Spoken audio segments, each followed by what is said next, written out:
Good morning बच्चों। आज के क्लास में मैं एकाकी व्यापार में आपको भारत में आज के क्लास में मैं आपको एकाकी व्यापार में क्या एक व्यक्ति का नियंत्रण विश्व में सर्वश्रेष्ठ है, क्या एक व्यक्ति का नियंत्रण विश्व में सर्वश्रेष्ठ है या नहीं। तो कई लोग मानते हैं कि एकाकी व्यापार का नियंत्रण विश्व में सर्वश्रेष्ठ है यदि वो व्यक्ति इतना सामर्थ्यवान है कि वो आसानी से व्यापार को कर सके। लेकिन एक व्यक्ति का नियंत्रण विश्व में सर्वश्रेष्ठ है या नहीं, इसके लिए आपस में विद्वानों में एक मत नहीं है। तो इसके लिए हम पक्ष और विपक्ष में तर्क पहले देंगे और इसके बाद इसका निष्कर्ष निकालेंगे। तो सबसे पहले एक व्यक्ति का नियंत्रण विश्व में सर्वश्रेष्ठ है, इसके पक्ष में तर्क। पहला है सरकार का न्यूनतम हस्तक्षेप। कई लोग ये मानते हैं कि एक व्यापारी का नियंत्रण विश्व में सर्वश्रेष्ठ है क्योंकि सरकार का इसमें बहुत कम से कम हस्तक्षेप होता है, बहुत कम कानूनी आवश्यकताओं की पूर्ति एकाकी व्यापारी को करनी पड़ती है। तो इसीलिए कई लोग इसको सर्वश्रेष्ठ मानते हैं। अगला है प्रारंभ करने में सुगमता।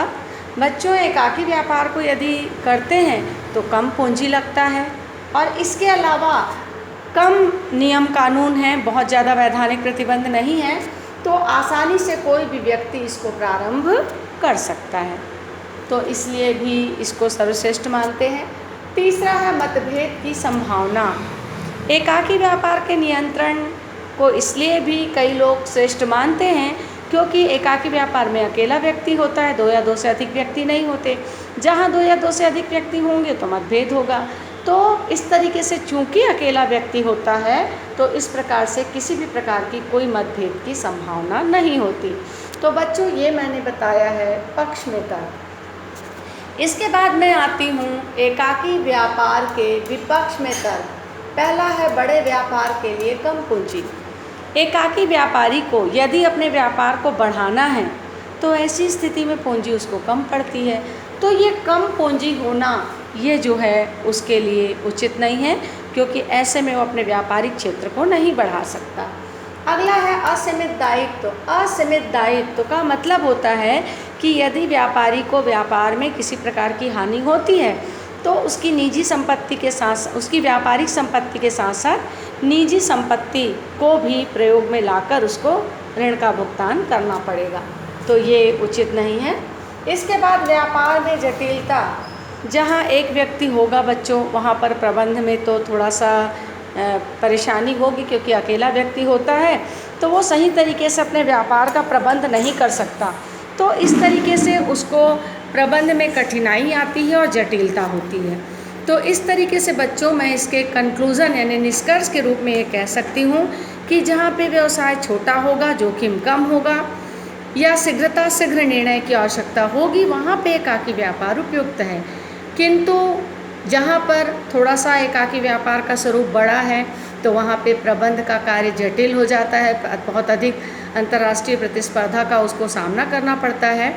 तो वहाँ पर एकाकी स्वामित्व जो है उपयुक्त नहीं है, यानी अनुपयुक्त है। अतः कृषि, कुटीर उद्योग, लघु उद्योग, थोक व फुटकर व्यापार के लिए ही एकाकी व्यापार का नियंत्रण को हम सर्वश्रेष्ठ मानेंगे। तो ये था बच्चों एकाकी व्यापार का नियंत्रण विश्व में सर्वश्रेष्ठ है या नहीं, इसका को मैंने बताया। दूसरा है बच्चों कि क्या एकाकी व्यापार का भारत में भविष्य कैसा है। तो एकाकी व्यापार का भारत में भविष्य, पहला है कम पूंजी।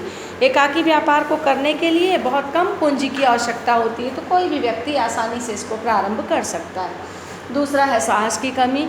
एकाकी व्यापार को करने के लिए बहुत ज़्यादा साहस की ज़रूरत नहीं है। अगर थोड़ा भी व्यक्ति में साहस है तो वो कम पूंजी में भी इस प्रकार के व्यापार को शुरू कर सकता है। तो साझेदारी की तुलना में इसमें साहस की कमी होती है।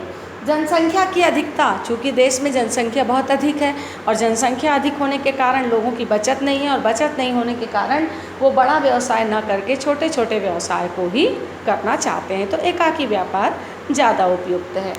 इसके बाद है बाज़ार की सीमितता। बच्चों, हमारे देश में जो बाज़ार है वो बहुत ही सीमित क्षेत्र में है। तो सीमित क्षेत्र में होने के कारण व्यापारी जो है उतने बाजार सीमित क्षेत्र में ही रहकर अपना कारोबार करता है, तो इस तरीके से बाज़ारों का सीमित क्षेत्र होना, यानी यातायात के साधनों का अभाव के कारण ज़्यादा बाज़ार का विस्तार नहीं हुआ, तो स्थान विशेष में ही ये लोग अपनी वस्तु को बेचते हैं।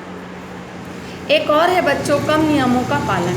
एकाकी व्यापारी को बहुत अधिक नियमों का पालन नहीं करना पड़ता, तो इस तरीके से ये सारे कारण हैं जिसके कारण हम ये कह सकते हैं कि भारत में एकाकी व्यापार का जो भविष्य है वो उज्ज्वल है, क्योंकि सीमित पूंजी लगती है, सीमित दायित्व है, कम से कम सीमित प्रबंध चातुर्य है, व्यक्तिगत रुचि की संतुष्टि है।